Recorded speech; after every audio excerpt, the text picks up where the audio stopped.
आपने संतों का नाम बढ़ा दिया। पहले हम लोग यात्रा करने में डरते थे, लोग कहते थे, लेकिन जब से संतों का बहुत सम्मान बढ़ गया। जिन्होंने मान का त्याग करके भगवान से अपनी तन्मयता की है, तो सम्मान योग तो वही है। हाँ, और संतों के स्वभाव में सम्मान की प्रियता रहती ही नहीं है। सम्मान निरादर आदर ही शव संत सुखी विचरंत नहीं। उनके लिए सम्मान कोई खास बात नहीं होती। नहीं, हाँ, सम्मानम कल्याति घोर गरलम नीचापमानम शुधा श्री राधा मुरली धरो भज सके वृंदावन माँ त्यज। सम्मान को घोर विष के समान देखे, नीच पुरुषों द्वारा किया हुआ अपमान अमृत के समान समझे, राधा मुरलीधर का निरंतर भजन करते हुए भिक्षायाटन से अपने उदर का पोषण करते हुए व्यतीत करे। ये परमहंसों का स्वरूप है। जहाँ जहाँ मान प्रिय लगने लगा, तहाँ साधुता खसक जाती है, चली जाती है। जो भगवान की प्राप्ति की स्थिति है ना, उसमें सबसे पहला लक्षण है मान का त्याग। निर्मान अमोहा जित संग दोषा अध्यात्म नित्या विनिवृत्त कामा द्वंद्वैर विमुक्ता सुख दुख संगई गच्छन्त मूढ़ा। हाँ, अब इसको मान को देखो, बड़ी सूक्ष्मता से देखो।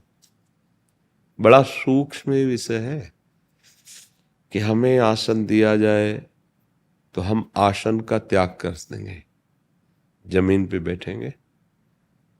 पर उसमें भी एक छुपा रहता है कि ये सब देखे कि मैं मान त्यागी हूं। अंदर से बड़ा दैन्य है, देखो आसन को भी नहीं ग्रहण किया।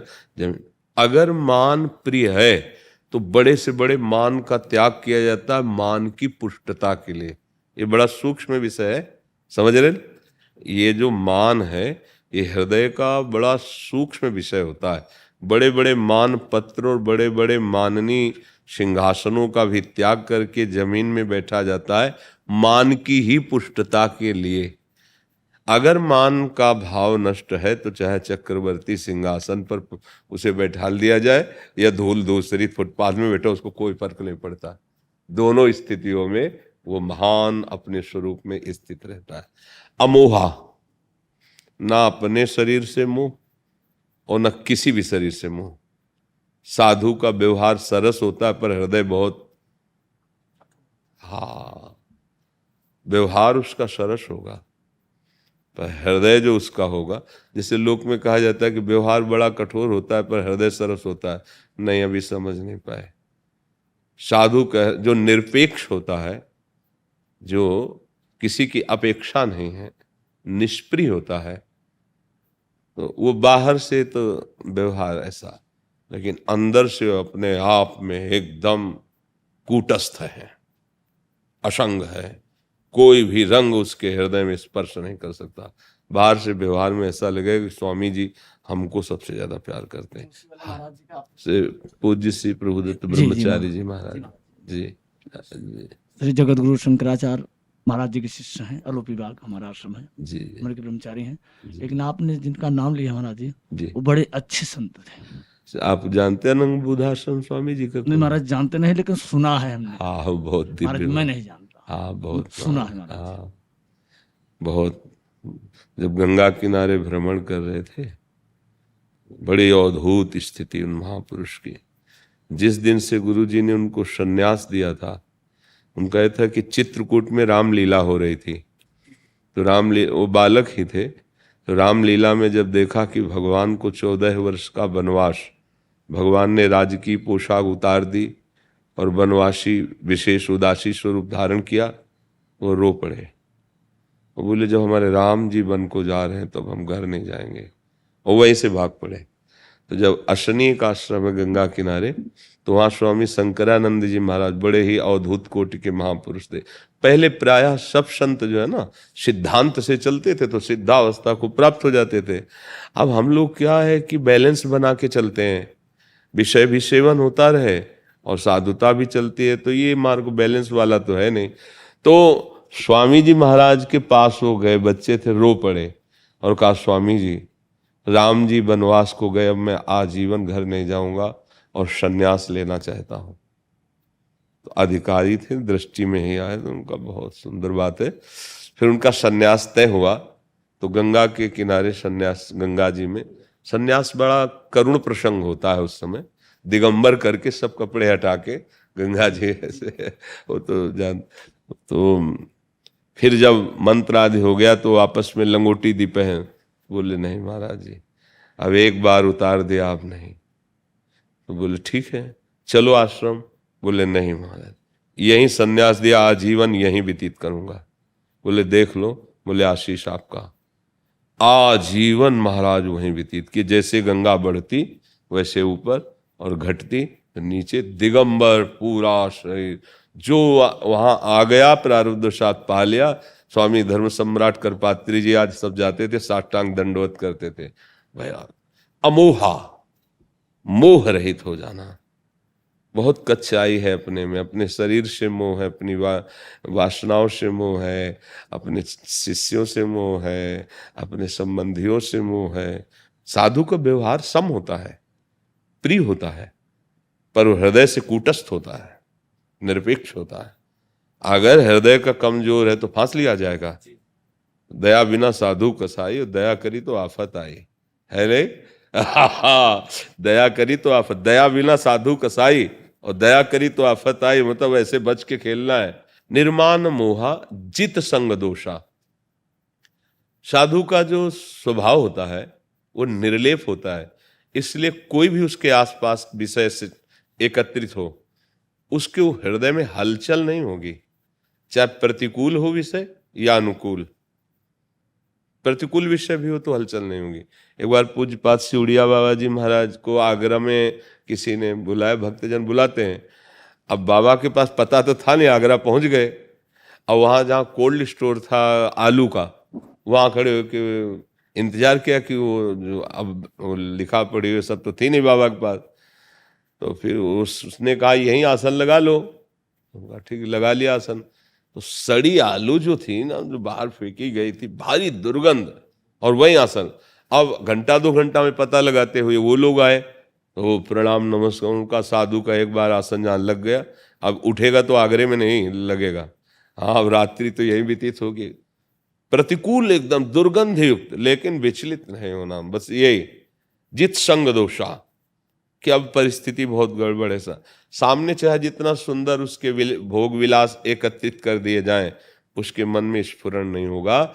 जैसे भुने हुए चना में कितना भी खाद पानी लगाओ, अंकुरण नहीं होता। ऐसे महात्मा का हृदय ज्ञानाग्नि से दग्ध हो जाता है, और उसमें कोई भी विषय स्फुरण, चाहे रूप हो, शब्द हो, स्पर्श हो, गंध हो, ये सब भीड़ लगी आसपास, लेकिन उसके हृदय में स्फुरण भी नहीं होगा भोग का। यह है जित संग दोषा।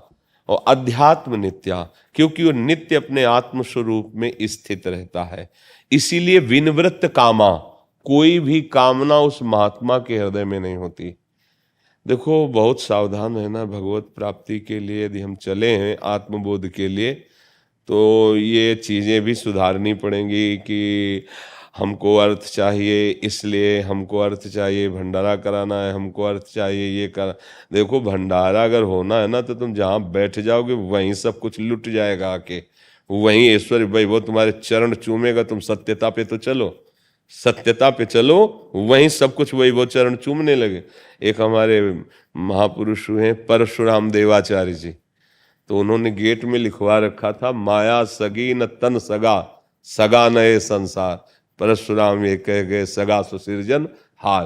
तो एक हमारे जैसे नए महात्मा थे, वैराग्य प्रधान था, अभी समझ नहीं पाए थे कि वैराग्य किसे कहते हैं, बाहरी अक्षरों के वैराग्य समझ रहे थे। तो गए तो वहाँ गिरदा लगा हुआ था, सब शिष्य मोर पंच डुला रहे थे ऐसे। तो बोले महाराज दंडौत, ये 2 आपका है? बोले हाँ इसी दास के नहीं। बोले आप लिखो माया सगी न तन सगा, और भाई वो भोग रहे हो तो माया नहीं है? बोले अभी तक तो हमको ज्ञान ही नहीं था, ये आपने सही बताया। कमंडल उठाया, चल दिया। बोले चलो महाराज, साथ चल दिए। अब 10-20 किलोमीटर, वो तो अखंड ब्रह्मचारी और नैष्ठिक निष्ठा, तो बोले महाराज अब हमें तो भूख लगी, हम तो भिक्षा मांगेंगे। बोले परशुराम जीवन हो गया, आज तक ऐसे नहीं किया। एकमात्र भगवान का भरोसा, और जहां है जो व्यवस्था कर देता है उसी को स्वीकार करता हूं, आज तक किसी से ऐसे नहीं किया। तो बोले हम तो भिक्षा को लिए जा रहे हैं, आपके लिए ले आएंगे क्या? बोले परशुराम ने भगवान के सिवा किसी दूसरे का सहयोग नहीं स्वीकार किया। अब वो गए भिक्षा लाने, इतने वहां का राजा निकला, देखा कि परशुराम देवाचार्य जी साष्टांग दंडवत थे। महाराज कैसे? तो उन्होंने बात बताई कि ऐसा ऐसा। तो महाराज आपका आदेश हो, अभी हम रसोई तैयार करवाते हैं और हम अभी यहाँ आपके लिए निर्माण शुरू करते हैं। बोले हरी इच्छा, हम क्यों कहें। अब रसोईया चढ़ गए, राजा का हुक्म, नी खुदने लगी। वो घंटा 2 घंटा में भिक्षा मांग के पाके जब आए तो बोले महाराज यहाँ क्या हो रहा है? बोले अब यहाँ एक महल बनेगा, ये रसोईया बन रहा है, यहाँ भंडारा होगा। तब समझे हरि के आश्रित हो तो ऊषर में बैठ जाओगे तो वही वो तुम्हारे चरण चूमेगा। मांगने की जरूरत क्या है कि हमें भंडारा किसी से मांग के करना है? अरे तेरी गरज हो तो तू कर, हम इतने बड़े मालिक के सेवक हैं, तेरी गरज हो अंगूठे पे रखते हैं। मंगबो भलो न बाप सो जो प्रभु राखे टेक। एक साधु की एक अलबेली मस्ती होती है। हाँ, वो सुरपति नरपति लोकपति जिनके भावे घास, रहे परम आनंद में तज सब है की आस। एकमात्र भगवद आश्रय। तो विनिवृत्त कामा, समस्त कामनाओं का त्यागी होता है जो भगवत प्रेमी महात्मा होता है। द्वंद्व विमुक्ता, ये मान अपमान, निंदा स्तुति, लाभ हानि, जन्म मृत्यु, इससे वो परे हो जाता है। क्योंकि इन सब का प्रभाव देह पे पड़ता है। देहाभिमानी जीव कर्ता भोक्ता होता है और वो ज्ञान के द्वारा अपने स्वरूप को जान चुका है, इसलिए द्वंद्वों का कोई प्रभाव नहीं होता। तो दुख सुख में समान भाव रखने वाला वो परम ज्ञानी महात्मा परम पद में प्राप्त है वर्तमान में। ये थोड़ी कि मरेगा तो उसे परम पद मिलेगा। महात्मा जीवित परम पद में विराजमान रहते हैं, इसी को कहते हैं जीवन मुक्त महापुरुष। तो अपने सबको हरि की बड़ी कृपा है, जहाँ जहाँ हमारे छिद्र हैं उनको हम बंद करें और अपने परमानंद रस की वृद्धि करें। नहीं तो चलनी में गैया दुहे और दोष दयु को दे, हरि गुरु कहो न मानई अपनो ही फल ले। चलनी में गाय दुहे, कहते हमारे भाग्य में नहीं था दूध पीने का। तो ऐसे ही मनमानी आचरण करो और चाहे जितने बड़े सिद्ध महापुरुष के संग हो, तुम्हें लाभ नहीं मिलेगा। हरि गुरु का वो जो आज्ञा कर रहे हैं बस उसके अनुसार चलो, तुम विचार मत करो, तुम्हारी विचार करने की क्षमता नहीं। गुरु वाक्य हो गया कि आप ऐसा करो, बस उसी में लग जाओ तो परमात्मा आगे खड़ा मिलेगा। पर हम लोग इतने अविश्वासी हैं कि क्यों म्यों, अच्छा दूसरों से भी सलाह लेने लगे। अपने गुरु की बात कभी दूसरे से नहीं पूछनी चाहिए, ये समझ लो। ये बहुत बड़ा भारी अपराध है कि भाई कोई बहुत विद्वान संत है और अपने गुरु सीधे साधे भोले भाले, उन्होंने कह दिया बेटा तुम ऐसा करो तुम्हारा कल्याण हो जाएगा। तो तुम आकर सभा में पूछे कि हमारे गुरुदेव ऐसा कह रहे थे कि करना चाहिए कि नहीं करना चाहिए, मर गए। अब तुम्हें कोई संभाल नहीं सकता, परमार्थ में तुम बिल्कुल नहीं चल पाओगे, क्योंकि गुरु के वचन प्रतीति न जय। जिसे गुरु के वचनों पर विश्वास नहीं, वो चाहे जो कुछ कर ले काम नहीं बने। तो अपने लोगों को जो गुरु आश्रय मिला, भगवद आश्रय मिला, बस एक बार इस जीवन को झोंक दो हरि प्रेम में। बहुत बार विषयों को भोगा, बहुत बार विषय इकट्ठे किए हैं, अब एक बार जो है काछ वाछ मन निश्चल राखे, धन धन जननी तेरी रे। लंगोट का पक्का, वचन का पक्का, मन का पक्का, पूरे त्रिभुवन पर जय। साधु जानते हो, हाँ, साधु के विजय किससे?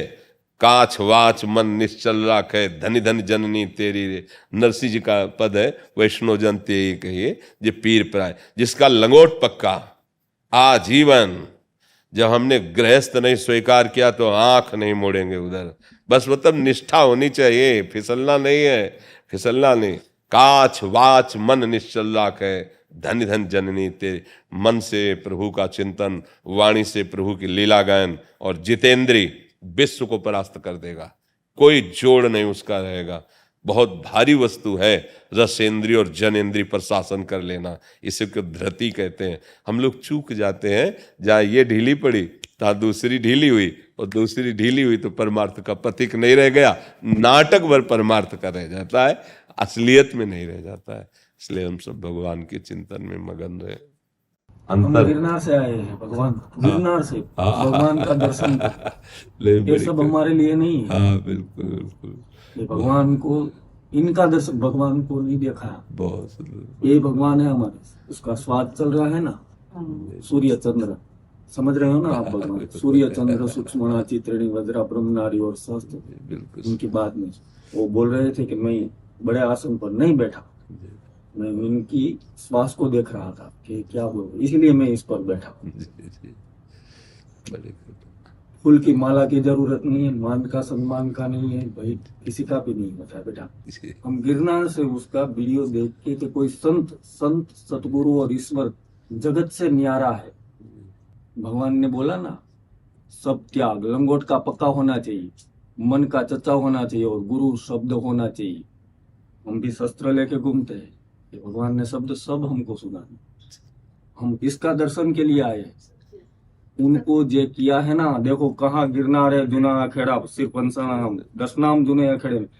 तो मेरा शिष्य उसने बताया जी, कि बाबू भगवान का दर्शन, हम भगवान ढूंढ रहे हैं।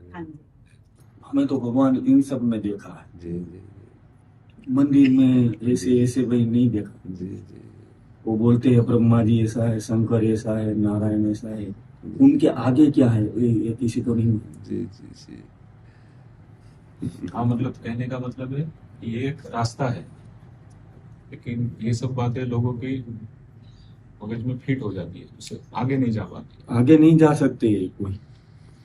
किसी एक गुरु वाक्य में इतनी बड़ी सामर्थ्य है कि कोई भी लक्ष्य ऐसा नहीं है जिसको प्राप्त न किया जा सके।